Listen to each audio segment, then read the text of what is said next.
évidemment. Je vous présentais en préambule, hein, Oui. Fahimeh Robiol, vous êtes donc ancienne ingénieure nucléaire franco-iranienne. Vous êtes donc très au point sur eh bien, finalement les ressources militaires de l'Iran. Et c'est en cela que c'est intéressant de vous avoir, Madame Robiol. Actuellement, on ne sait pas si l'Iran dispose de l'arme nucléaire.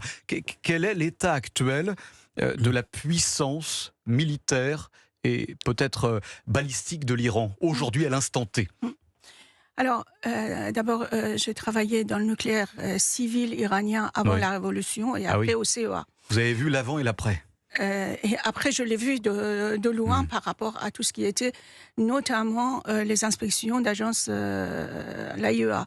Oui. Mais ce que je peux dire, c'est qu'une partie du travail a été faite pendant cette guerre de 12 jours, Alors ça, c'était cet été, hein, c'est ça? absolument au mois de juin, Oui. et que non seulement ils ont essayé de s'approcher aux matières fissiles, c'est-à-dire les 400 kg d'uranium enrichi qui se trouvaient on ne sait pas où, mais également dans les usines comme à Ispahan où ils font l'enrichissement, et dans les usines où il y a des appareils pour pouvoir produire ce qu'on appelle la poudre jaune.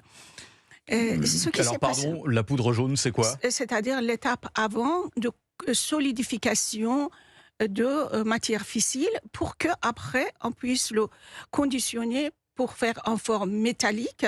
Mais une fois qu'il est en forme métallique, à côté, vous devrez faire toute la Donc là, dispositif, vous nous parlez en fait de l'étape peut-être avant le nucléaire, c'est ça? c'est-à-dire cette préparation. Voilà. Mais pour arriver jusqu'à le moment que vous mettez sur une Ouais. tête pour l'envoyer, il y a encore plusieurs étapes Voilà. à franchir, ce qui n'est pas Parce que pour nucléaire. l'instant, on parle de Et tête cette nucléaire, partie- Madame Robiol, hein, c'est Oui, ça? mais On ne parle que de tête nucléaire, c'est ça pour l'instant? Voilà. Mais pour moi, cette tête nucléaire n'est pas encore fabriquée et que, par contre, pendant cette guerre de 12 jours avec Israël, il a pu bombarder de façon très méthodique les endroits où les compositions nécessaires pour Bon. pouvoir faire ça. On va essayer, parce qu'on n'oublie pas que ceux qui nous écoutent ne sont peut-être pas Bien des sûr. experts du nucléaire. On va Oui. essayer d'être Donc pour moi, très pour moi, vulgarisé pour moi, et peut-être peut-être pas trop vulgarisé. technique dans les explications, mais Voilà. c'est passionnant ce que vous nous dites. Voilà. Madame Robiol, rapidement avant de se quitter, quelques secondes, l'espace de quelques pages de publicité. Michel Fayad, qu'est-ce qu'on appelle des têtes nucléaires? Vous qui êtes un expert également sur ce sujet. Les têtes nucléaires, en fait, c'est le fait de mettre au-dessus des missiles balistiques une capacité nucléaire pour frapper. Et effectivement, les Iraniens sont en mesure plus rapidement de le faire. Il y a une chose aussi que je voulais dire, c'est que deux choses importantes, je pense, sur le nucléaire, c'est que l'AIEA, donc l'Agence internationale de l'énergie atomique, a dit que l'Iran était en train d'enrichir son uranium à un niveau bien plus supérieur qu'à un programme civil normal.